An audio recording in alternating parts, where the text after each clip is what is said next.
The first step towards achieving your dreams is having the right coach. Get the best education with Specialist Officer and make your UPSC SSC academics dreams come true. Download the app now. ये कुछ हम specialist officer dot in पर गए और यहाँ पर जाने के बाद में ये कुछ ओनर लॉगिन आपको शो हो रहा होगा। यहाँ पर ये कुछ कोर्सेज अवेलेबल है हमारे। यहाँ पर है marketing management the complete test series course. इस पर हमने क्लिक किया।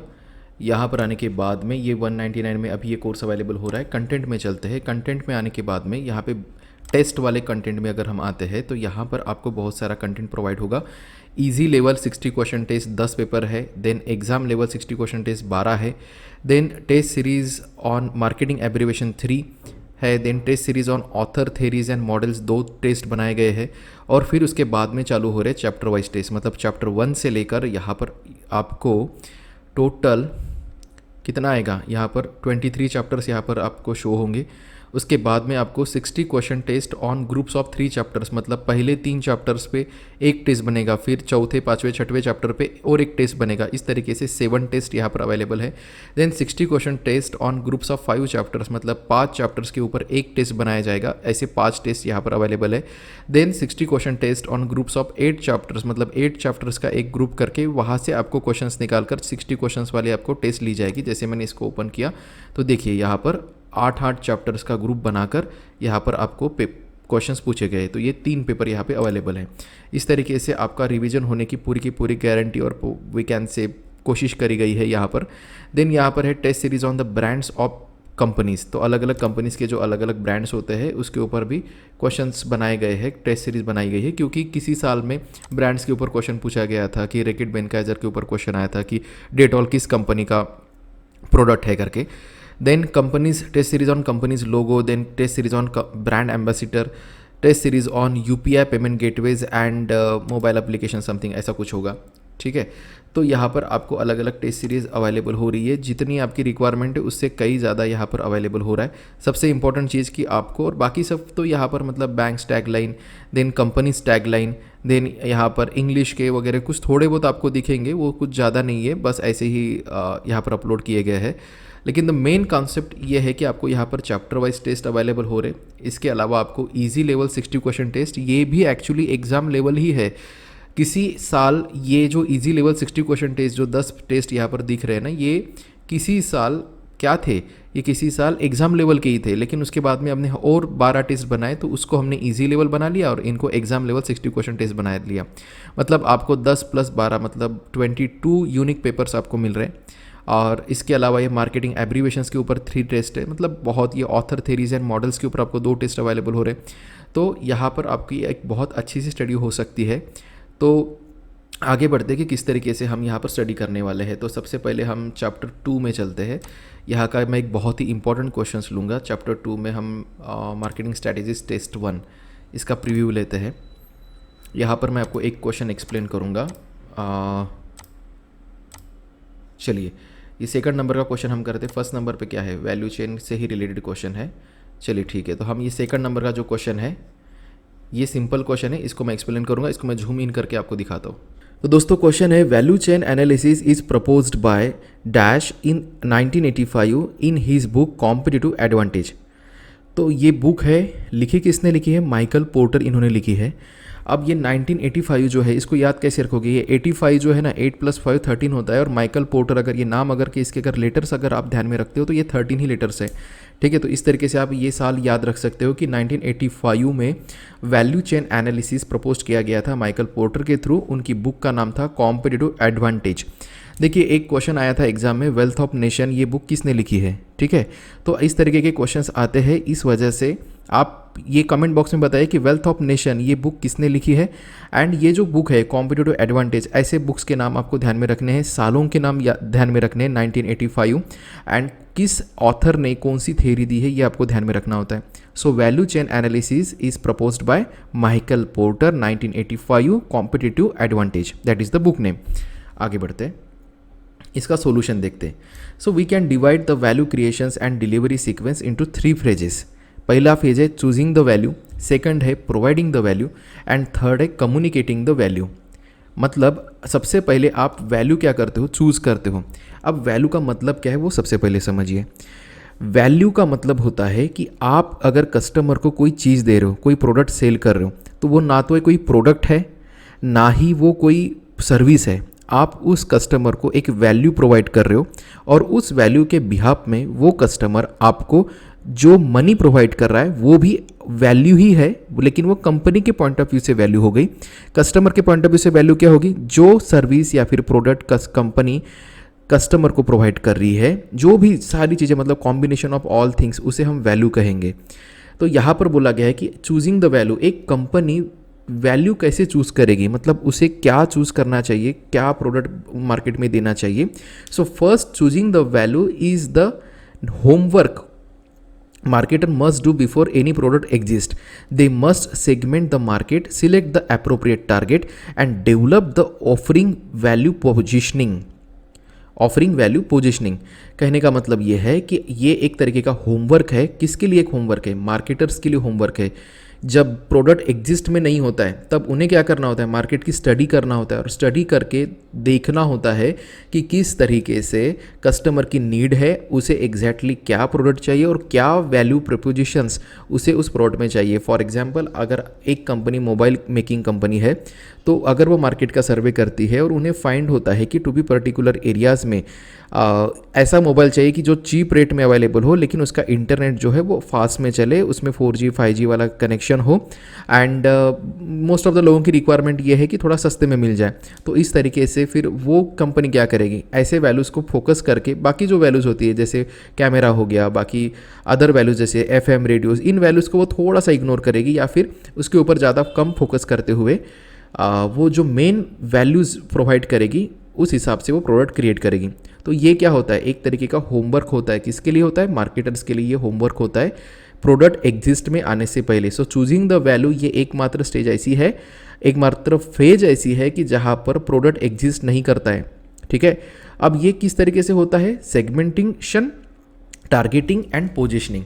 Segmentation, targeting and positioning, that is STP। इसका फुल फॉर्म आपको ध्यान में रखना है।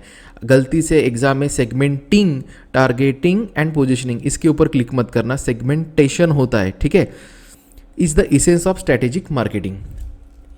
नेक्स्ट, प्रोवाइडिंग द वैल्यू, ये सेकंड फेज है। Is providing the value, marketing must identify specific product features, price and distribution. तो यहाँ पर मतलब एक बार आपने प्रोडक्ट को प्लान कर दिया, अब आप प्रोडक्ट को प्रोवाइड कर रहे हो। ठीक है, तो आपको क्या क्या चीज़ ध्यान में रखनी है? यहाँ पर आपको फीचर्स, क्या क्या फीचर्स आप प्रोडक्ट में दोगे, उस हिसाब से आप क्या प्राइस रखोगे एंड किस तरीके से आप डिस्ट्रीब्यूशन करोगे, ये सारी चीज़ें प्रोवाइडिंग द वैल्यू में आती है। देन थर्ड है communicating the value. The task in the third phase is communicating the value by utilizing the internet, advertising, Salesforce and any other communication tools, announce and promote the product।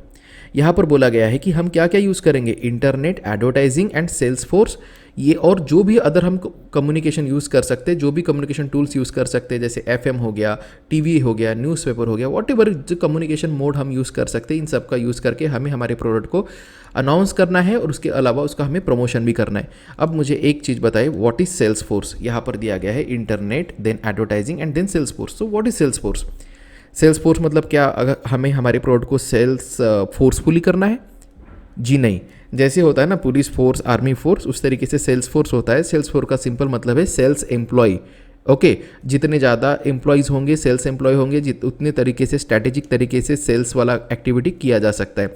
कुछ लोग pre sales करेंगे, कुछ लोग post sales करेंगे, कुछ लोग actual में service provide करेंगे सेल्स की। तो इस तरीके से मतलब पोस्ट सेल्स का मतलब क्या होता है? एक तरीके से आफ्टर सेल सर्विस होती है। अब देखते हैं पोर्टर्स वैल्यू चेन क्या है। So value chain analysis is proposed by Michael porter in 1985 in his book competitive advantage. ठीक है, ये तो हमने यहीं से क्वेश्चन बना के दिया था आपको। So it is the tool to identify and build a competitive advantage better than the competitors. ये ऐसा टूल है कि हम हमारे कॉम्पिटिटर से भी बेटर कुछ एडवांटेज प्रोवाइड करके हमारे प्रोडक्ट की वैल्यू बढ़ाए। ठीक है, a value chain is a collection of activities that are performed by a company to create value for its customers. It is consist of two types of activities, namely primary activities and support activities. So these activities are linked in the chain to add values to the firm products and services। यहाँ पर simple चीज़ बोली गई है कि हमारी जो value chain है, ठीक है। ये वैल्यू चेन एनालिसिस हम दो तरीके से करते हैं, मतलब कहने का मतलब है दो एक्टिविटी से होता है, एक है प्राइमरी एक्टिविटी और दूसरा है सपोर्ट एक्टिविटीज़। सेकेंडरी एक्टिविटीज़ नहीं कहना, प्राइमरी तो सेकेंडरी, ठीक है। Primary activity and support activity. अब प्राइमरी एक्टिविटी में क्या आता है? Inbound logistic, operation, outbound logistic, marketing and sales, service and इसके बाद में इंफ्रास्ट्रक्चर, ये हो जाता है। ये जो नीचे में दिए गए हैं ना वो सारे के सारे क्या है? सपोर्ट एक्टिविटीज़ है। अब सिंपल चीज़ समझो, फॉर एग्जांपल आपकी एक वाइन कंपनी है, पसंद आया एग्जांपल? ठीक है, तो वाइन कंपनी है और ये वाइन शायद ग्रेप से बनती है या फिर एप्पल से बनती है, I am not sure about that, but the point is that कि आप रॉ मटेरियल बाय कर रहे हो। तो जैसे आपने रॉ मटेरियल फार्मर से बाय किया, आपने ग्रेप्स बाय किए एंड आपने क्या किया वहाँ से, अब वो जो फार्म लैंड से आपका जो भी ट्रक है, कंटेनर है, वो अभी आपके कंपनी के अंदर एंटर कर रहा है, आपके फैक्ट्री के अंदर एंटर कर रहा है। That is called inbound logistics, ठीक है। तो यहाँ पर इनबाउंड लॉजिस्टिक्स में क्या आपका प्रोडक्ट तैयार है? नहीं है। ऑपरेशंस वाला जो सेक्शन है यहाँ पर आपका प्रोडक्ट तैयार होगा। तो एक्चुअल में आप अगर वाइन प्रोवाइड करना चाह रहे हो तो डेफिनेटली आप उन ग्रेप्स को या फिर उन एप्पल्स को आप शायद कोल्ड स्टोरेज में कुछ देर के लिए रखोगे एंड उसके बाद में जितना आपको रिक्वायरमेंट है उतने के आप क्या करोगे? ऑपरेशंस करोगे। और ऑपरेशंस करने के बाद में आप दो तरीके के प्रोडक्ट बनाओगे, एक तो फिनिश प्रोडक्ट बना सकते हो या फिर आप बना सकते हो जिसे कहेंगे हम we can say semi finish product, ठीक है। अब finished and semi finish product क्या होता है? सिंपल चीज़ समझो, अगर आप खुद के बॉटल्स में पैक करके अगर उस वाइन को सेल आउट कर रहे हो, that is called finish product. Semi finish product that means अगर आप कोई पल्प बना रहे हो एंड वो पल्प को आप बड़े से कंटेनर में डाल के किसी और कंपनी को सेल कर रहे हो और फिर वो और कंपनी उसको डाइल्यूट करेगी उस पल्प को एंड उसके बाद में वो उसको मिक्स करके उस कुछ फ्लेवर्स वगैरह ऐड करके वो खुद के बॉटल्स में अगर सेल करती है, that is means you are selling semi finished product, okay. So that ये सारी चीज़ें होती है ऑपरेशंस में। देन आउटबाउंड लॉजिस्टिक, यानी आप जो भी सेल्स एक्टिविटीज़ के लिए आगे बढ़ना चाह रहे हो, कहने का मतलब आप खुद के प्रोडक्ट को ट्रांसपोर्ट करोगे, ठीक है। ट्रांसपोर्ट करोगे, आप कहीं पर वेयर हाउस में रखोगे ट्रांसपोर्टिंग वाले, या फिर आप जो वेंडर्स है उनको फाइंड करोगे। तो ये सारी चीज़ें आउटबाउंड लॉजिस्टिक्स में आती है। देन मार्केटिंग एंड सेल्स, जो आपको पता है कि किस तरीके से प्रोडक्ट को सेल करना है, पिच करना है। देन सर्विस में आता है, बहुत सारी चीज़ें आ जाती है जैसे after sale service and all. अब उसके अलावा नीचे कुछ ऑप्शंस दिए गए हैं, infrastructure, human resource management, technology and procurement. ये सारी चीज़ें जो है ना, ये हम वन बाय वन एक एक चीज़ें हम सीखेंगे यहाँ पे। तो आते हैं सबसे पहले प्राइमरी एक्टिविटीज़ में। Primary activities are related directly to the physical creation, maintenance, sales and support of the product और सर्विसेज। यहाँ पर सिंपल चीज़ बोली गई है। यहाँ पर प्राइमरी एक्टिविटीज़ में क्या आता है? Physical creation, maintenance, sales, support of a product, ठीक है। यहाँ पर सिंपल चीज़ बोली गई कि हमें यहाँ पे प्रोडक्ट को फिजिकली क्रिएट करना है, उसको मेंटेन करना है, उसका सेल्स करना है एंड वॉटेवर जो भी चीज़ें उस प्रोडक्ट को सपोर्ट करने के लिए रिक्वायरमेंट है वो सारी चीज़ें हमें करनी है। अब देखते हैं कि there are 5 primary activities: inbound logistics, operations, outbound logistics, marketing and sales and services. ये देखिए inbound logistics, this involves the reviewing, storing and internal distributions of raw materials of a product और सर्विस। क्या कहा गया है? Inbound logistic, जैसे मैंने आपको बताया, यहाँ पर रिसीविंग होगा, स्टोरिंग होगा and internal distribution of raw material बोला गया है। समझ रहे हो आप? रॉ मटेरियल मतलब क्या? ग्रेप्स हो गए या फिर एप्पल्स हो गए जो फार्म लैंड से आए हैं, ठीक है। तो यहाँ पर क्या करेगा? हमारे फैक्ट्री के अंदर रिसीव होगा, स्टोर होगा और यहाँ पर इंटरनल डिस्ट्रीब्यूशन होगा। इंटरनल डिस्ट्रीब्यूशन मतलब क्या? हर एक एम्प्लॉय अपने अपने घर लेके जाएगा ग्रेप्स? नहीं। इंटरनल डिस्ट्रीब्यूशन का मतलब इतना ही है कि कुछ माल कोल्ड स्टोरेज में जाएगा, कुछ माल नॉर्मल स्टोरेज में रहेगा जो करंटली यूज़ में आने वाला है। तो इस तरीके से वो हो जाता है इंटरनल डिस्ट्रीब्यूशन। देन आते हैं ऑपरेशंस में। These are the activities that change inputs into outputs, finished और सेमी फिनिश्ड, जो मैंने आपको बताया था फिनिश्ड एंड सेमी फिनिश्ड का डिफरेंस, ठीक है। तो यहाँ पर बोला जा रहा है कि इनपुट एंड आउटपुट, मतलब इनपुट को जो भी हमारा रॉ मटेरियल है उसको आउटपुट बनाया जा रहा है। आउटपुट का मतलब होता है फिनिश्ड प्रोडक्ट या फिर semi finished product. The customer value is increased majorly in this step if the operations are up to mark and the product is manufactured in that right manner and meets quality standards। देखिए ये sentence बहुत important है क्योंकि यहाँ पर बोला गया है कि इसी स्टेज में, मतलब ऑपरेशन वाली ही स्टेज में जो भी वैल्यू क्रिएट होने वाली है ना, मैक्सिमम वैल्यू क्रिएशन जो है वो इसी स्टेज में हो रही है, ठीक है। इसीलिए ये क्वेश्चन बन के आ सकता है कि आप कौन से स्टेज में, या फिर हम कह सकते हैं कि ये जो वैल्यू चेन एनालिसिस जो है ना, ये प्राइमरी एक्टिविटीज़ में कौन से सेक्शन में सबसे ज़्यादा वैल्यू क्रिएशन होने वाली है, तो उसका आंसर हो जाएगा ऑपरेशंस। ध्यान में रहेगा, पक्का। चलो आगे बढ़ते हैं। तो ऑपरेशन ही ऐसा सेक्शन है जहाँ पर मैक्सिमम स्टेजेस कवर होंगी वैल्यू क्रिएशन की। अगर हम प्रॉपर क्वालिटी मेंटेन कर रहे हैं और प्रॉपर अगर हम राइट मैनर में मैन्युफैक्चरिंग हो रही है तो डेफिनेटली प्रोडक्ट का आपका बिकना ही बिकना है। अब आगे बढ़ते हैं, आउटबाउंड लॉजिस्टिक क्या है। जैसे मैंने आपको पहले ही बताया, आउटबाउंड लॉजिस्टिक मतलब जो आप एक बार फिनिश या सेमी फिनिश प्रोडक्ट को जब आप आगे फॉरवर्ड करोगे फॉर सेलिंग एक्टिविटीज़, ट्रांसपोर्टेशन यानी सर या ये सारी चीज़ें आउटबाउंड लॉजिस्टिक्स में आएगी। These activities deliver your product or services from the manufacturer to your customer. These include storage, distribution system and transportation. They add value when the activities are carried out in time with optimal cost and the product is delivered to end customers with minimum effects on the quality of the product. कहने का मतलब ये है कि कोशिश ये रहती है आउटबाउंड लॉजिस्टिक में कि कम से कम आपके प्रोडक्ट में लॉसेस आए, मतलब जो फिनिश प्रोडक्ट आपके ऑफिस से बना है, सॉरी आपके फैक्ट्री में बना है, फाइनल कंज्यूमर तक वो पहुंचने तक उसकी क्वालिटी एज इट इज़ रह सके, ये कोशिश की जाती है। तो कई बार क्या होता है ना, जैसे मिल्क एंड डेयरी प्रोडक्ट्स होते हैं, इनमें क्वालिटीज़ चेंज हो जाती है। जैसे बिस्किट्स नहीं कह सकते, लेकिन जो ब्रेड्स होते हैं उनकी भी क्वालिटीज़ कई बार चेंज होती जाती है। तो डेफिनेटली कोशिश ये रहती है कि जिस क्वालिटी में प्रोडक्ट लाया गया है उसी क्वालिटी में अगर हम फाइनल कंज्यूमर तक ले जा सके तो डेफिनेटली उसकी वैल्यू ज़्यादा होगी। अब आगे बढ़ते हैं, marketing and sales. The firm can use push as well as pull strategies to increase the sales of the product. What is push and pull strategy?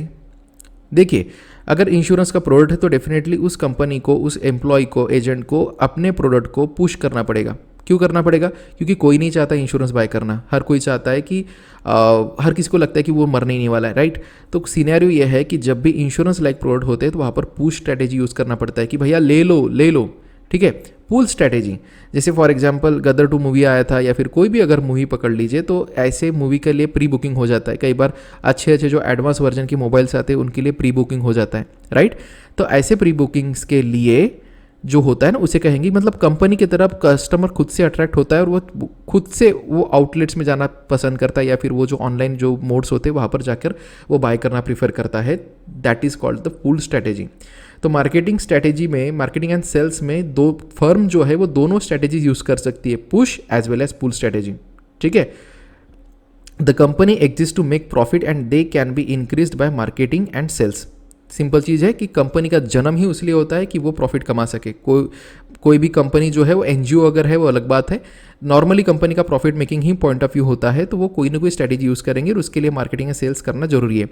Marketing needs to be done in the right manner to build brand equity without any false commitment given to customers and to add value to the end product of the brand। यहाँ पर बोला गया है कि अगर right manner से अगर product को पिच किया गया और पूरी तरीके से मतलब कस्टमर को प्रॉपर वैल्यूज़ अगर प्रोवाइड करी गई प्रोडक्ट में, तो डेफिनेटली ब्रांड इक्विटी आपकी डेवलप होगी। आगे बढ़ते सर्विस। अब ये सर्विस भी क्या है, आपका प्राइमरी एक्टिविटीज़ का पार्ट है। प्राइमरी एक्टिविटीज़ का पार्ट है सर्विस, ओके। तो आगे बढ़ते, service. It helps to maintain the value of the firm product और service to the its customers after it has been purchased.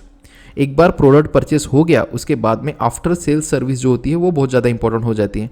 अगर आफ्टर सेल्स सर्विस नहीं है तो हम कई बार मोबाइल्स या फिर 4 व्हीलर्स या फिर 2 व्हीलर्स बाय करना प्रीफर नहीं करते। So these are the post sale services which are the most important because it directly affects the word of mouth and publicity of the product. What is word of mouth? Word of mouth क्या होता है? अगर एक बंदा दूसरे person को एक course के बारे में या फिर एक प्रोडक्ट के बारे में अगर बहुत अच्छे से बता रहा है, जब ये माउथ पब्लिसिटी होती है, खास करके ये माउथ पब्लिसिटी ना सर्विस सेक्टर में बहुत ज़्यादा मैटर करती है। लाइक अगर कोई डॉक्टर के बारे में माउथ पब्लिसिटी हो रही है तो सर्विस सेक्टर जो है ना, यहाँ पर बोला जा रहा है कि वर्ड ऑफ माउथ तभी होगा जब आप पोस्ट सेल सर्विस प्रोवाइड करोगे। What is post sale service? एक बार प्रोडक्ट आपको मिल जाने के बाद में अगर आपको प्रॉपर सर्विस मिलती रहे, मतलब जो होता है ना कस्टमर केयर सर्विस जो होती है, तो ये सब अगर मिलती रहे तो उससे आपकी वैल्यू क्रिएट होती है। अब आते हैं हम सपोर्ट एक्टिविटीज़ में। These activities supports the 4 primary activities. यहाँ पर बोला है procurement, human resource management, technology development and infrastructure. What is procurement? Procurement का मतलब होता है it means when an organization gets the resources to operate. अब ये वर्ड बहुत ज़्यादा इंपॉर्टेंट है. What is resources? जब किसी ऑर्गेनाइजेशन को रिसोर्सेज मिलते हैं तो रिसोर्सेज का क्या मतलब है? ये रिसोर्सेज ये हो सकता है कि आप जो ह्यूमन से उनको आप प्रोक्योर कर रहे हैं, मतलब आप अवेलेबल कर रहे हो, या फिर ये हो सकता है कि आप रॉ मटेरियल प्रोक्योर कर रहे हो, या फिर ये हो सकता है कि आप वेंडर्स को आप प्रोक्योर कर रहे हो. प्रोक्योर का मतलब ये कि कलेक्ट करना, मिलाना. अगर आपके पास अवेलेबिलिटी रहेगी ना तभी तो आपका सेल्स हो पाएगा, राइट? तो वेंडर्स क्या होते हैं? वेंडर्स ये होते हैं कि जैसे फॉर एग्जांपल अगर बिग बाज़ार है तो बिग बाज़ार एक ब्रांड है, एक कंपनी है, ठीक है, और वहाँ पर अलग अलग कंपनीज अपने अपने प्रोडक्ट रखती है फॉर सेलिंग, राइट? तो जैसे मान लीजिए किसी प्यूमा कंपनी ने या फिर किसी एक छोटे से वेंडर ने वहाँ पर अपने प्रोडक्ट सेल करने के लिए रखे, तो कई बार वेंडर का मतलब क्या हो जाता है, एक कई बार सेलर होता है और कई बार होता है कि जो प्रोडक्ट को अवेलेबल करके दे किसी शॉप में, ठीक है. अब ये देखिए, सो प्रोक्योरमेंट में है it means when an organization gets and resources to operate. Resources to operate ये वर्ड बहुत इंपॉर्टेंट है प्रोक्योरमेंट के कॉन्टेक्स्ट में. So value can be added by finding vendors and negotiating to arrive at the best price. Okay? जितने आपको अच्छे अच्छे vendors available होंगे उतने अच्छे तरीके से आप निगोशिएट करके अपने प्रोडक्ट का बेस्ट प्राइस डिसाइड कर पाओगे, ठीक है. आगे बढ़ते हैं. ह्यूमन रिसोर्स मैनेजमेंट, इसमें सिंपल चीज़ें होंगी कि कंपनी रिक्रूट्स करेगी, हायर करेगी, ट्रेन करेगी, मोटिवेट्स करेगी, ओके, रिवॉर्ड देगी एंड रिटेन्स इट्स वर्कर्स. तो ये सारी चीज़ें आ जाती है ह्यूमन रिसोर्स मैनेजमेंट में. The basic principle to engage the right people in the right place, that is the human resource management. अगर सही से काम करने वाला पर्सन नहीं मिल रहा है आपको और वो बहुत ज़्यादा आलसी है तो डेफिनेटली आपके प्रोडक्ट की इमेज खराब होती जाएगी, right? So Human resource management is also the most important support activity. Next है technological development. To create value through technological development, the firm has to work on minimizing information technology cost and upgradations of technological advantage etc. जितना आप information मतलब IT technology अगर आप जितना advance version develop करोगे या फिर यूज़ करोगे उतना आपका प्रोडक्शन कॉस्ट कम होने वाला है, ठीक है. तो इस तरीके से आपको आपकी जो टेक्नोलॉजी का डेवलपमेंट है वो करते रहना पड़ेगा, तब जाके आप मार्केट में सस्टेन कर पाओगे. नेक्स्ट है इंफ्रास्ट्रक्चर. अब यहाँ पर बहुत से लोग कंफ्यूज हो जाते हैं कि इंफ्रास्ट्रक्चर का मतलब क्या होगा बिल्डिंग्स, राइट, या फिर कोई फैक्ट्री, वेयर हाउस. लेकिन इंफ्रास्ट्रक्चर का यहाँ पर मीनिंग कुछ अलग है. Infrastructure includes accounting, legal, administrative and general management. These are the system that allows a firm to maintain daily operations. अगर आपको डेली ऑपरेशंस करने हैं तो आपके लिए कुछ चीज़ें मैटर करती है. सबसे पहली चीज़ मैटर करती है वो है अकाउंटिंग, ठीक है. दूसरा है लीगल, आपका प्रोडक्ट लीगल होना चाहिए, आपके वैल्यूज़ है वो सारी लीगल होनी चाहिए जो भी आप कंज्यूमर को प्रोवाइड कर रहे हो. आपका एडमिनिस्ट्रेटिव एंड जनरल मैनेजमेंट जो होता है ये सारी चीज़ें आपकी इंफ्रास्ट्रक्चर में कवर होती है. तो ये पॉइंट ध्यान में रखिएगा. अब समझते हैं कि मार्जिन क्या है. ये देखिए इस डायग्राम के हिसाब से अगर मैं आपको शो करूं, ये देखिए ये प्राइमरी एक्टिविटीज़ हो गई, ये सपोर्ट एक्टिविटीज़ हो गई, और इसके बाहर वाले साइड में मार्जिन दिया गया है. तो ये सारी जितनी भी इनबाउंड लॉजिस्टिक्स से लेकर ये प्रोक्योरमेंट तक जितनी भी एक्टिविटीज़ हम कर रहे हैं, ये सारी एक्टिविटीज़ पर लगने वाला जो भी हमारा खर्चा है, ठीक है, उन सभी खर्चे को अगर हम कैलकुलेट करेंगे और उसके बाद में हमें कस्टमर से जो पैसा मिलने वाला है अगर उससे अगर हम ये सारा पैसा अगर माइनस करते हैं, ये सारी कॉस्ट अगर माइनस करते हैं, तब जाके जो कुछ भी बचता है दैट इज़ कॉल्ड मार्जिन, ठीक है. जैसे मैं आपको कोई एग्जांपल दूँ, अगर मैं कोई एक नोट सेल कर रहा हूँ, ठीक है, मार्केटिंग ऑफिसर की मैं नोट्स सेल कर रहा हूँ, तो मैं क्या सिर्फ प्रिंटिंग कॉस्ट कैलकुलेट करूँगा? नहीं, मैं मेरे एम्प्लॉय जिन्होंने टाइपिंग किया है वो कैलकुलेट करूँगा. इसके अलावा मैं प्रिंटिंग कॉस्ट हो गया, इसके अलावा जो स्पाइरल बाइंडिंग करते हो उसकी कॉस्ट हो गई, इसके अलावा आपके लोकेशन पे जो ट्रांसपोर्टेशन करने के लिए जो खर्चा होगा वो कैलकुलेट करूँगा, और इन सब के बाद में मुझे कितना बच रहा है, that will be my margin, right. अब आगे बढ़ते हैं. ये देखिए यहाँ पर I think this was margin. तो मार्जिन किसे कहेंगे? Value captured minus cost of creating that value equal to margin. Value captured किससे वैल्यू कैप्चर्ड होगी? कस्टमर से वैल्यू कैप्चर्ड होगी. Cost of creating that value, cost of creating value कैसे calculate होगी? जितने भी सपोर्ट एक्टिविटीज़ है एंड प्राइमरी एक्टिविटीज़ है, इन सबको कैलकुलेट करके हमारी cost of creating that value calculate होगी equals to margin. The value chain model follows a holistic marketing approach. Holistic marketing approach होता क्या है भाई? तो सोसाइटल मार्केटिंग अप्रोच जो था ना, उससे भी एडवांस वर्जन है होलिस्टिक मार्केटिंग अप्रोच। ये हम किसी और टॉपिक में डिटेल में जाएंगे। हम आगे बढ़ते हैं। वैल्यू डिलीवरी प्रोसेस क्या है? देखिए, वैल्यू डिलीवरी प्रोसेस में 6 स्टेजेस है। Selecting value, creating value, delivering value, communicating value and capturing value back from market. ऐसी 6 स्टेजेस है।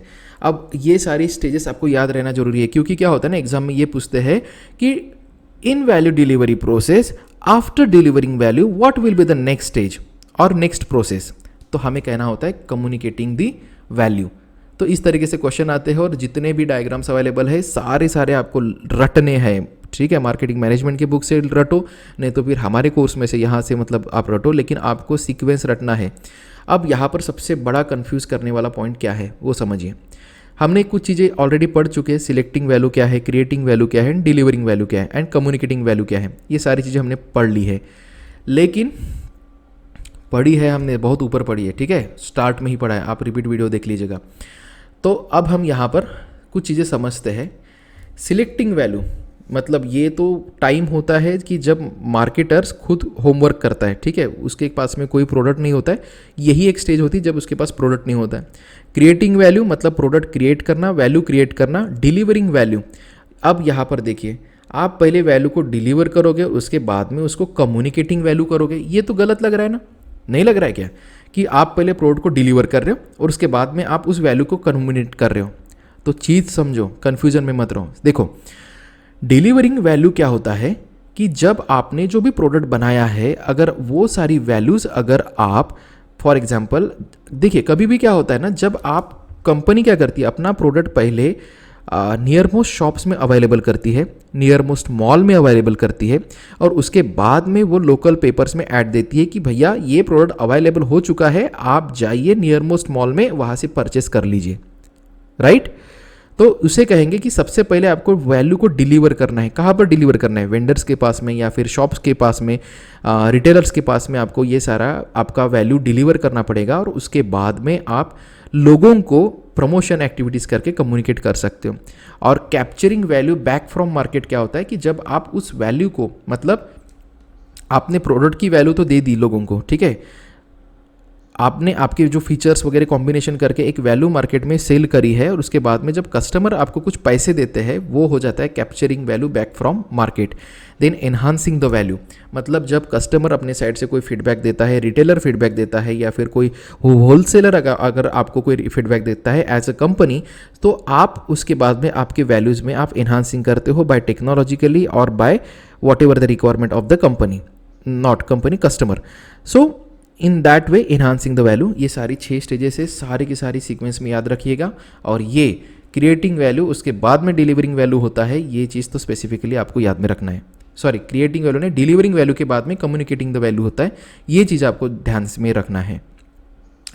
अब यहाँ पर बोला गया है selecting value, creating value, delivering value and communicating value and capturing value and enhancing the value, ठीक है। तो ये सारी चीज़ें मैंने ऑलरेडी एक्सप्लेन कर ली है, फिर भी कुछ छूट गया होगा तो हम एक बार देख लेते हैं। ओके, यहाँ पर बोला है selecting value, the firm has to find out what things constitute value in the perceptions of the customer and pick them. Customer क्या सोच रहा है, कस्टमर का परसेप्शन क्या है, वो कैलकुलेट करके हमें वो सारी चीज़ें पिक करनी पड़ती है और हमारे प्रोडक्ट में ऐड करनी पड़ती है। कस्टमर किस चीज़ को वैल्यू कर रहा है, फॉर एग्जांपल अगर कस्टमर वैल्यू कर रहे हैं कि उनको चीपेस्ट क्वालिटी का एंड्रॉयड मोबाइल चाहिए, बस उनको बस इंटरनेट काम करना चाहिए, ठीक है, वीडियोस अच्छे से दिखने चाहिए, उनको कोई अगर अदर फीचर्स के ऊपर उतना फोकस नहीं है, तो डेफिनेटली कंपनी उस तरीके से प्रोडक्ट में एनहांसमेंट करेगी, राइट। तो कहने का मतलब ये है, जैसे मैं आपको एक अच्छा एग्जांपल दूं कि जैसे धार्मिक स्थल होते हैं, तो वहाँ पर जब लोग जाते हैं, फॉर एग्जांपल वैष्णो देवी हो गया, या फिर वी कैन से पंचमढ़ी हो गया, जो भी ऐसे धार्मिक स्थल होते हैं जहाँ पर लोग ट्रैवल करके जाते हैं, तो ऐसे लोकेशन पे लोग प्रिफर करते हैं वेज खाना, ठीक है। तो जहाँ पर ऐसे जो बड़े बड़े पिज़्ज़ा हट जैसी जो ऑर्गेनाइजेशंस होती है, KFC जैसी ऑर्गेनाइजेशंस होती है, ऐसी ऑर्गेनाइजेशन एक तो वहाँ पर अपना डेरा नहीं डालती है, वहाँ पर अपना दुकान नहीं लगाती है, या फिर अगर लगानी भी है तो वो ये कोशिश करते कि ओके इस जगह पर लोगों को वेज ही खाना खाना है, तो वो अपने होटल में नॉनवेज वहाँ पर अवेलेबल नहीं करते। समझ रहे हो आप बात को? तो इस तरीके से आपको पहले कस्टमर की जो परसेप्शन है, कस्टमर की क्या इच्छा है, वो कैलकुलेट करनी पड़ती है सिलेक्टिंग में वैल्यू में। Once the value is installed in the product then as per value philosophy the product sells itself. बिल्कुल सही कहा गया है। एक बार आपके प्रोडक्ट में, आपका जो प्रोडक्ट में एक तरीके से एक अच्छी वैल्यू एक बार इंस्टॉल हो गई ना, तो वैल्यू फिलोसॉफी क्या कहती है कि आपका प्रोडक्ट खुद से बिकेगा। बिल्कुल सही बात है। अगर धार्मिक स्थलों पर ऐसे, अगर जो होटल्स है यहाँ पर, मतलब ये जो अदर कंट्रीज़ वाले जो टॉप होटल्स है, अगर ये होटल्स वेज खाना प्रोवाइड कर रहे हैं तो डेफिनेटली उनका प्रोडक्ट डेफिनेटली वहाँ पर बिकना है, लोग वहाँ पर टाइम स्पेंड करने वाले हैं। Every value comprises both value and cost dimension, so cost acceptance matters a lot. ये चीज़ बहुत मैटर करती है। आप जो भी वैल्यू प्रोवाइड कर रहे हो उसका रिलेशन कॉस्ट के साथ आपका होना चाहिए। आपको ये कैलकुलेशन रखना चाहिए कि सामने वाला कितना पे करने के लिए तैयार है, उतने पेमेंट में ही हमें जितनी अच्छी वैल्यू प्रोवाइड कर सकते हैं उतना हमें देना चाहिए। अदरवाइज अगर हम करेंगे, वैल्यू प्रोवाइड करते जाएंगे और उसके बाद में क्या होगा, कस्टमर उतनी वैल्यू का जो एक्सपेंसेस है वो प्रोवाइड नहीं कर पाएगा, उतने महंगा प्रोडक्ट नहीं ले पाएगा, तो आपकी वैल्यू क्रिएट करने का क्या लाभ हुआ, right? So value can be customer driven और कस्टमर ड्राइविंग। आगे बढ़ते हैं। Creating value, it means making the product which is upstream activity. ये चीज़ ध्यान में रखिएगा कि क्रिएटिंग वैल्यू क्या है, अपस्ट्रीम एक्टिविटी है। ओके, जैसे downstream activity and upstream activity, ये थोड़ा सा सीक्वेंस आप समझो। सिंपल चीज़ होती है, जब कोई कंपनी रॉ मटेरियल में, अगर कोई कंपनी फिनिश प्रोडक्ट बनाने वाली है और वो अगर रॉ मटेरियल वाले सेक्शन में अगर खुद को स्विच करती है, एक लेदर कंपनी पकड़ लीजिए, वो लेदर के शूज़ बनाती है, ठीक है। अब वो अगर सोच रही कि मैं रॉ लेदर भी बेचना चालू कर दूं, तो वो जा रहे हैं डाउनस्ट्रीम एक्टिविटीज़ में। लेकिन अगर कोई लेदर वाली कंपनी जो शूज़ बना रही है, अगर वो सोचे कि मैं लेदर के मैं पर्स या बैग्स भी बनाऊं, तो वो जा रही है अपस्ट्रीम एक्टिविटी, ठीक है। So it means making the product which is upstream activity, creating value. So जहाँ पर भी प्रोडक्ट मेकिंग हो रहा है तो वो अपस्ट्रीम एक्टिविटी होती है। Integrated management action is needed where in all the departments of the firms must work in tandem for winning the customer. एक सिंपल सेंटेंस है ये कि सारे डिपार्टमेंट्स आपके अगर एक दूसरे के साथ टेंडम में है, टेंडम मतलब क्या, एक रिदम में, एक प्रॉपर म्यूजिक में काम कर रहे हैं, तो डेफिनेटली आपका इंटीग्रेटेड मैनेजमेंट रहा तो अच्छी वैल्यू क्रिएट हो जाएगी।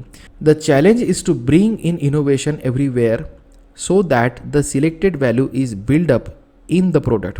Value creation must be within the confines of allowable cost while achieving the best efficiency. जितने आप allowable cost में काम करके एक अच्छी वैल्यू प्रोवाइड करोगे, उतना आपका प्रोडक्ट अच्छे से बिकेगा। देन है delivering value, to make the value available to the targeted customer. इसे कहेंगे हम डिलीवरिंग वैल्यू। जो हमारे टारगेटेड कस्टमर है उनके पास में हमारी वैल्यू, मतलब हमारा प्रोडक्ट जो है वो पहुंच सके।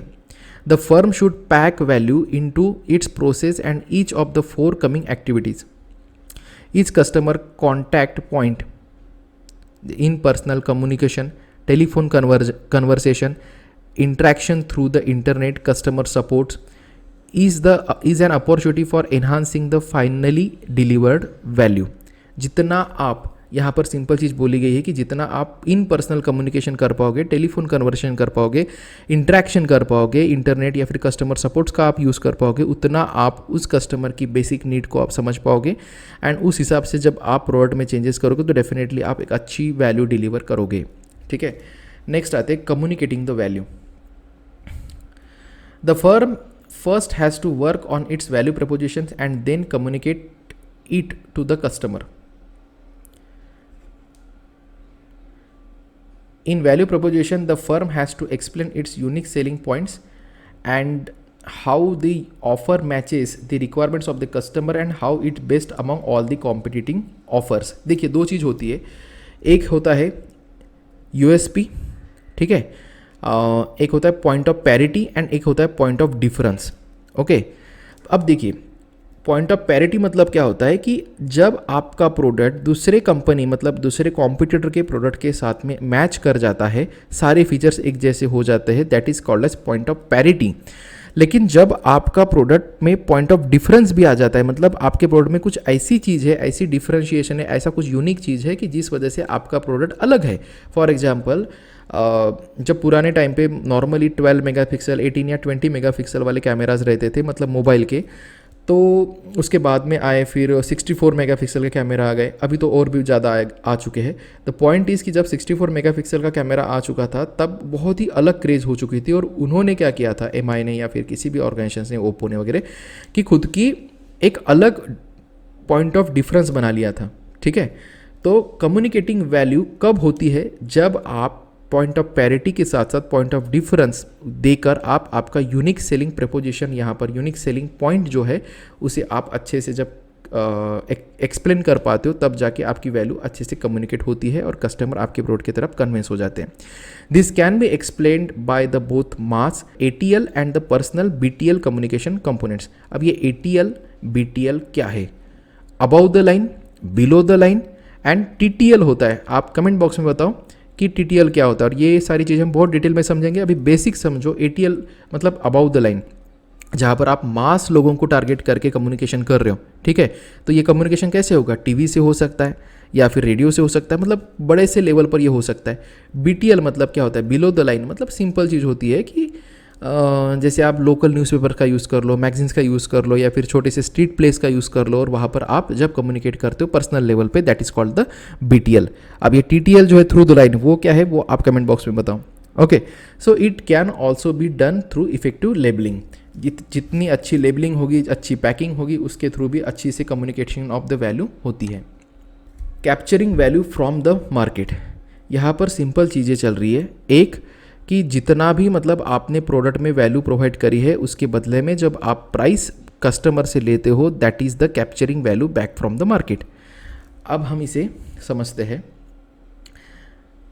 इन value pricing, the value offered to the customer and not the cost incurred by the company is the central issue. Value pricing must take care of the interest of the company as well as customer. Okay, तो जो भी हम value pricing decide कर रहे हैं ना, उसमें हमें दोनों चीज़ें देखनी चाहिए कि कंपनी का कहाँ पर प्रॉफिट है, कितना प्रॉफिट कर सकते, और कस्टमर भी कितना पेएबल है, कितना देने के योग्य है। इन सब का कैलकुलेशंस यहाँ पर रखना पड़ता है। नेक्स्ट है enhancing the value. The firm must review the value offered continuously and proactively. Customer value keeps changing with the environment. जैसे जैसे एनवायरनमेंट बदलता है, जैसे जैसे टेक्नोलॉजी अपग्रेड होती है, वैसे वैसे कस्टमर की जो रिक्वायरमेंट है वो बदल जाती है। कस्टमर सोचता है कि नहीं, मुझे अपग्रेडेड वर्जन का मुझे अभी मोबाइल चाहिए, राइट। तो इस तरीके से आपको आपके प्रोडक्ट में वैल्यू एनहांसमेंट करते रहना पड़ता है। कई बार कंपनीज वो अप टू द मैच नहीं कर पाती है, एनहांसमेंट नहीं कर पाती है, तो वो कंपनी फिर अनसक्सेसफुल हो जाती है। तो आप किसी अनसक्सेसफुल कंपनी का भी नाम बताइए कि जो कभी किसी टाइम पर बहुत ज़्यादा सक्सेसफुल थी, लेकिन उन्होंने उनके प्रोडक्ट में वैल्यू एनहांसिंग प्रॉपर नहीं कर पाए, इस वजह से उनका प्रोडक्ट अब के टाइम पे सक्सेसफुल नहीं है और कंपनी अभी लॉसेस में है। ठीक है, जितना आपको फीडबैक्स मिलेंगे, कलेक्टिंग फीडबैक्स, एंड जितना आप मतलब उसके लेवल पर आप कस्टमर का सेटिस्फैक्शन जितना कैलकुलेट कर पाओगे, जितना आप अच्छा फीडबैक आपको मिल पाएगा, उतने आपके प्रोडक्ट की सर्विस अच्छी होती जाएगी। एंड जितना बैड फीडबैक मिलेगा, उतना अगर आप उस प्रोडक्ट में अगर इंप्रूवमेंट करते हो, तो डेफिनेटली आपका प्रोडक्ट और आपकी कंपनी मार्केट में सस्टेन करेगी। What is customer value? In marketing, what is offered to the customer is value, not just products and features which is called customer value. तो यहाँ पर ये बोला गया है कि कस्टमर वैल्यू मतलब कोई प्रोडक्ट ही नहीं हो रहा है या फिर कोई फीचर्स ही नहीं हो रहा है, हर वो एक चीज़ जो कस्टमर को आपके प्रोडक्ट बाय करने के लिए अट्रैक्ट कर रही है ना, और वो चीज़, हर वो चीज़ जो अट्रैक्ट कर रही है, उसके लिए जो भी खर्चे हो रहे हैं, वो सारे करने के बाद में जो भी आपको सारी चीज़ें जो कस्टमर को अट्रैक्ट कर रही है बाय करने के लिए, उसे हम कहेंगे कस्टमर वैल्यू। यहाँ पर बोला गया है in marketing what is offered to the customer is value, not just product and features. मतलब जो भी हम कस्टमर को ऑफर कर रहे हैं, फॉर एग्जाम्पल एक कंपनी है जो अपना मोबाइल सेल कर रही है, राइट। तो वो मोबाइल सेल कर रही है, तो उसके साथ में उसके सर्विस सेंटर्स भी प्रोवाइड कर रही है, राइट। और उसके जो भी ऊपर के कवर होंगे या फिर एडिशनल जितनी भी चीज़ें वो प्रोवाइड कर सकती है, आफ्टर सेल सर्विस प्रोवाइड कर रही होंगी, होम डिलीवरी प्रोवाइड कर रही होंगी, तो वो सारी वैल्यू ही है, ठीक है। कस्टमर वो सारी चीज़ें देखेगा कि हाँ मुझे यहाँ पर सर्विस सेंटर है तो डेफिनेटली मुझे मेरा प्रोडक्ट यहीं से लेना चाहिए, मतलब इसी कंपनी का लेना चाहिए। फॉर एग्जांपल आप कोई फ्लैट लेने जा रहे हो, ओके, और आपने कोई लिफलेट में पॉम्पलेट में देखा कि ये फ्लैट में इतनी एमिनिटीज़ रहेगी, ये रेसिडेंसी में बहुत अच्छे अच्छे एमिनिटीज़ है ये, और आपने वो पॉम्पलेट में देखा और उस हिसाब से आपकी एक्सपेक्टेशंस भी बन गई कि जब ये प्रोडक्ट यानी ये जो फ्लैट है, ये रेसिडेंसी जब पूरी तरीके से तैयार हो जाएगी तो डेफिनेटली हमें बहुत एन्जॉयमेंट मिलेगा। तो अब ये दूसरी चीज़ हो जाती है फाइनली परस्यूट, ठीक है। तो यहाँ पर चीज़ें समझिए और ये बहुत इंपॉर्टेंट, इनके ऊपर क्वेश्चन बनते हैं। Initially pursuit equal to finally pursuit, that is called satisfaction, that is customer satisfaction. मतलब आपने जो भी पॉम्पलेट में पढ़ा था, लिखा था, उस हिसाब से आपने प्लॉट या फ्लैट बुक किया और बाद में जब आपने रहने के लिए जब आए तब आपको सारी चीज़ें एज जो भी पॉम्पलेट में लिखी थी वैसी सारी चीज़ें जब मिल जाए तो उसे कहेंगे initially pursuit equal to finally pursuit. तो तब जाके आपको सेटिस्फैक्शन मिलेगा कि हाँ मैंने सही जगह पे इन्वेस्टमेंट की है। दूसरा है initially pursuit is less than finally pursuit, that is customer delight. मतलब शुरुआत में आपको बोला गया कि ये रेसिडेंसी में एक गार्डन होगा, एक we can say that club house होगा एंड उसके अलावा आपको फायर एक्सटिंग्विशर मिलेगा, ऐसा कुछ बेसिक चीज़ें बताई गई। लेकिन जब आप रहने के लिए आए तब आपको पता चला कि अरे यहाँ पर तो बैडमिंटन कोर्ट भी अवेलेबल है, यहाँ पर स्विमिंग टैंक भी अवेलेबल हो रही है, यहाँ पर गार्डन अलग से है और क्लब हाउस अलग जगह पर दिया है और उसमें भी बहुत सारे एमिनिटीज़ अवेलेबल हो रही है, जैसे कोई अलग अलग गेम्स खिलाए जा रहे हैं। तो कहने का मतलब जब आपको जो भी पॉम्पलेट्स में दिया था, ठीक है, उससे जब आपको बहुत ज़्यादा मिलता है तब कस्टमर डिलाइट होता है। तो ये चीज़ बहुत सारी कंपनी इस चीज़ को फॉलो करती है कि शुरुआत में वो कम फीचर्स बताएगी, ठीक है, और फिर वो जब प्रोडक्ट बेचते हैं उसके बाद में फिर कई सारे फीचर्स वो ऐड करके देगी अपने तरफ से। तो ये ऐसी चीज़ें होती है, इस वजह से फिर कस्टमर डिलाइट हो जाता है। अब तीसरी चीज़ हो जाती है initially pursuit is more than finally pursuit, तो कस्टमर डिजोनेंस। मतलब initially pursuit is more than finally pursuit, मतलब आपने लिफलेट में तो देखा कि अरे यार n नंबर ऑफ एमिनिटीज़ मिलेगी, एंड रियलिटी में क्या हो रहा है, आप जिस रेसिडेंसी में रहने जा रहे हो वहाँ पर एक ही गार्डन है, उसी गार्डन में क्लब हाउस रखा है और उसी जगह पर स्विमिंग टैंक है और इतने मतलब कंजेस्टेड तरीके से सारी चीज़ें करी गई है, एक फॉर्मेलिटी के तहत आपको सारी एमिनिटीज़ मिली है। तो इसका मतलब ये हो जाएगा कि इनिशियली जो आपको बताया गया उसके तुलना में फाइनली आपको बहुत सारी चीज़ें कम मिली है, इस वजह से कस्टमर का डिसोनेंस हो जाएगा। डिसोनेंस का मतलब होता है एक तरीके से डिससैटिस्फैक्शन, ओके, ठीक है। अब कुछ छोटी छोटी टर्मिनोलॉजीज है उसे हम समझते हैं और इस तरीके से ये टॉपिक कंप्लीट हो जाएगा और एक ही एक्सप्लेनेशन में आपके कम से कम 25-30 क्वेश्चन यहाँ पर कवर होने वाले हैं। अब छोटी छोटी टर्मिनोलॉजीज बाकी है और इन सब टर्मिनोलॉजीज से आपके बहुत सारे अच्छे अच्छे क्वेश्चंस बनेंगे। सबसे पहले समझते हैं, और ये इंपॉर्टेंट क्यों है, क्योंकि टेंजिबल वैल्यूज़ में कई सारे नाम ऐसे दिए गए हैं जैसे सर्विस वैल्यू हो गया, कन्वीनियंस वैल्यू हो गया या फिर सेंसरी वैल्यू। ये सारी वैल्यूज़ जो है ना, ये सारी वैल्यूज़ टेंजिबल वैल्यूज़ होगी ऐसे हमें लगता नहीं बाय लिसनिंग, राइट। तो हम इन सब का डिफरेंस समझेंगे कि क्या इनका मीनिंग होता है। So tangible values that is functional value, the ability of a product to meet a given need, that is functional value. जैसे आपने मोबाइल लिया तो अगर वो मोबाइल से कॉल लग रहा है मतलब वो यूज़फुलनेस है, उसके इंटरनेट चल रहा है मतलब वो यूज़फुलनेस है। अगर 3-4 साल वो चल जाए दैट मीन्स उसमें ड्यूरेबिलिटी है। अगर उससे आपको शॉक ना लगे, ब्लास्ट ना हो, उसकी बैटरीज फूले नहीं, तो उसका मतलब वो एक रिलायबिलिटी भी उसमें होनी चाहिए। फिर उसके बाद में उसका परफॉर्मेंस, मतलब जब एक अच्छे लेवल तक उसकी बैटरी चले या फिर वो मोबाइल गर्म ना हो, दैट मीन्स एक अच्छा परफॉर्मेंस वो प्रोवाइड कर रहा है, अच्छे से उसका म्यूज़िक आ रहा है, तो समझिए कि वो परफॉर्मेंस भी अच्छा दे रहा है। रीसेल वैल्यू, आप जब उसको बेचने जाओ, खास करके ये सारी चीज़ें 4 व्हीलर 2 व्हीलर्स में देखी जाती है कि हाँ इसकी रीसेल वैल्यू आएगी क्या, तो चलो इस ब्रांड का लिया जाए। देन डिलीवरी एंड मेंटेनेंस, तो ये जब आप ये सारी चीज़ें किसी एक प्रोडक्ट में आपको दिखती है तो उसे हम कहते हैं functional value, okay. Ability of a product to meet given need, okay. Then है इकोनॉमिक वैल्यू। इकोनॉमिक का मतलब क्या होता है, सिंपल मतलब समझो, जब भी इकोनॉमिक के साथ वैल्यू वर्ड लिख कर आए तो उसका मतलब होता है कि सस्ते में मिले। आपने देखा होगा ना कि प्लेन से जब कोई ट्रैवल करते हैं तो क्या होता है, वहाँ पर 2 चीज़ें होती है, एक बिजनेस क्लास होता है, एक इकोनॉमिक क्लास होता है। तो बिजनेस क्लास मतलब रिच लोग जाते हैं जहाँ पर वो कंफर्ट जोन में रहते कम्प्लीटली, और इकोनॉमिक क्लास मतलब थोड़ा सस्ते में ट्रैवल होता है। तो इकोनॉमिक वैल्यू का मतलब है when a customer realises the price advantage in a product, मतलब किसी को लगे कि अरे वाह इतने में इतना मिला, क्या बात है। तो जब ये फीलिंग आती है ना, उसे कहते हैं इकोनॉमिक वैल्यू। नेक्स्ट आते हैं service value. refers to the quality of service and customer relationship. It includes both people and technology to deliver high service. Business correspondence, तो जो सर्विस आप प्रोवाइड करते हो कस्टमर रिलेशनशिप के फॉर्म में, ठीक है, उसमें क्या आता है, दोनों चीज़ें आती है, एक तो पीपल वाली भी चीज़ आती है और टेक्नोलॉजी की वाली भी चीज़ आ जाती है। मतलब अगर आप सर्विस कैसे दे रहे हो, आपके जो कस्टमर सेल्स एग्जीक्यूटिव है वो वहाँ पर आपके सर्विस प्रोवाइड करने के लिए भी अवेलेबल है, और what ever the technology required हो रही है न्यू वर्जन के हिसाब से, वो सारी टेक्नोलॉजी भी आप अवेलेबल करके दे रहे हो, that is service value. Then है convenience value, ease of availability, ease of using the product, that is convenience value. Okay, वो प्रोडक्ट आपको ईजिली अवेलेबल हो रहा है एंड ईजिली आप उसको यूज़ कर पा रहे हो, दैट इज़ कन्वीनियंस वैल्यू। तो ये सारी चीज़ें कस्टमर के दिमाग में आती है और वो सारे उस तरीके से वो थिंक करके कोई भी प्रोडक्ट बाय करता है।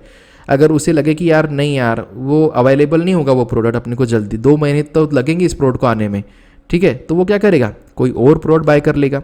या फिर अगर वो सोचेगा कि अरे यार ये बहुत ज़्यादा डिफिकल्ट होता है, कई लोगों के लिए ना ये एप्पल के फ़ोन्स जो होते हैं वो थोड़े से यूजिंग के लिए थोड़े से डिफ़िकल्ट से हो जाते हैं, तो उस हिसाब से वो वैल्यूज डिसाइड करते हैं और उस हिसाब से उस प्रोडक्ट को रैंक देते हैं और वो सोचते हैं कि हमें ये प्रोडक्ट लेना चाहिए।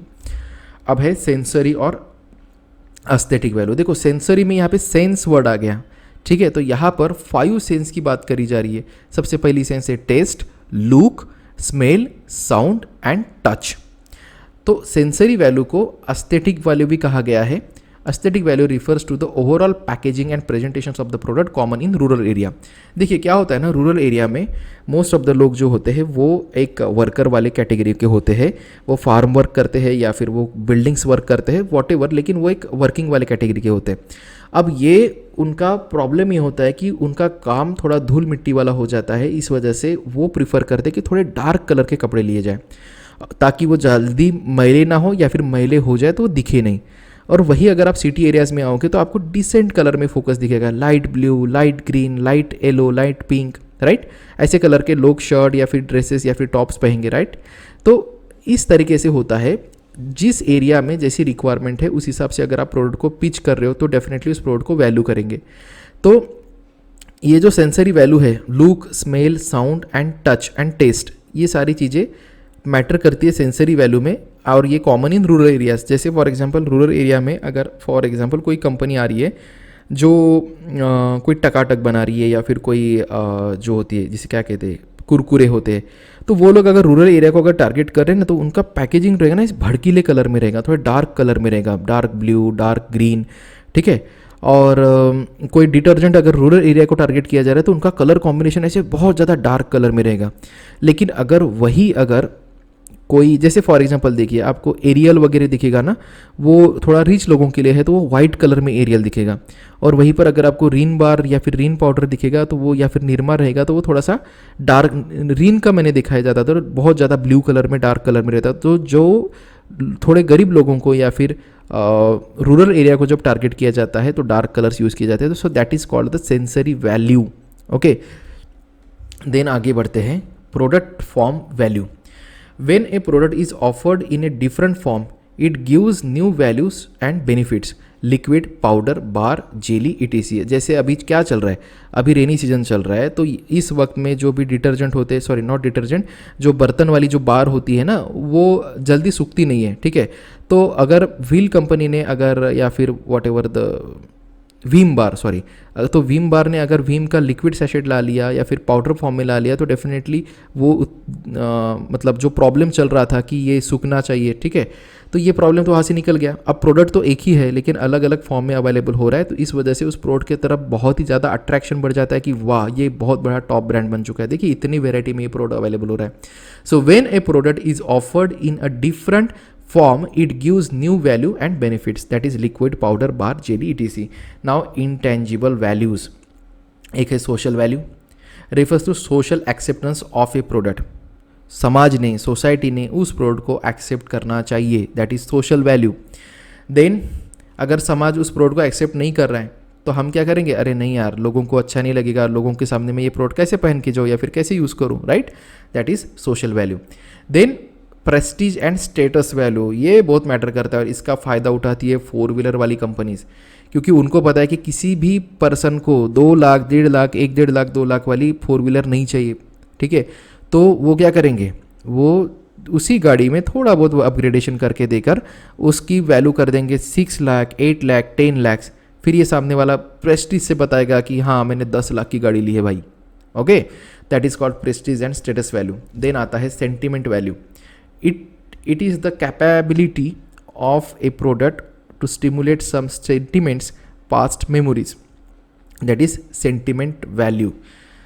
तो यहाँ पर ये कहा जा रहा है कि आपकी जो पास्ट मेमोरी है किसी प्रोडक्ट को लेकर या फिर आपके सेंटिमेंट्स किसी प्रोडक्ट को लेकर जुड़े हुए होते हैं, तो ऐसे में फिर आप क्या करते हो ना, उस प्रोडक्ट को थोड़ा सा अच्छे से लेने के लिए आप स्टिमुलेट हो जाते हो। फॉर एग्जांपल पतंजलि के जो प्रोडक्ट्स होते हैं उसके तरफ हमारे एक सेंटिमेंट जुड़ जाते हैं कि हाँ बाबा रामदेव का ये प्रोडक्ट है तो डेफिनेटली इन्होंने खुद से वेरीफाई किया होगा, उसमें कोई भी गलत नहीं होगा, कुछ भी मिलावट नहीं होगी, और प्रोडक्ट जो है वो एक वर्दी होगा, अपने देश में भारत निर्मित है, लाइक दैट। तो हमारे एक सेंटिमेंट्स वहाँ पर जुड़ जाते हैं और हम उस प्रोडक्ट को एक ज़्यादा वैल्यू प्रोवाइड करते हैं। वही अगर सेम प्रोडक्ट अगर नॉर्मल किसी अननोन कंपनी का है कोई, तो हम क्या सोचते हैं, अरे यार कोई तो भी स्टार्टअप है, why we should buy from there, okay.